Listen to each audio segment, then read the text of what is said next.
नवेम्बर 27 तारिखରୁ पुणी थे भुवनेश्वर में राहगिरी दिवस आरंभ हो रविवार सकाळ 6टाରୁ 10टा पर्यंत विभिन्न कार्यक्रम आयोजित हो वर्षा जो राहगिरी को बंद कर दिया बेले एवं ताहाकू पुणी थे आरंभ कर बीडीए बीएमसी और पर्यटन विभाग मिलित भाव यह आयोजन करेंगे।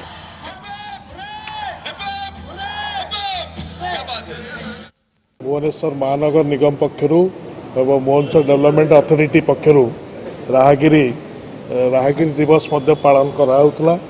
बहुत दिन धरी ये चलता एवं मौसुमी प्रभाव लगी ये बंद थिला। आपण मान जानछंती पुनर्बार बीएमसी एवं बीडीए एवं पर्यटन विभाग मध्य एतरे सक्रिय सहयोग देता। अन्य विभाग भली आसंता 27 तारिख नवेम्बर 27 तारिख रे जो रविवार पड़ुची से दिन पुनर्बार राहगिरी आरंभ हम।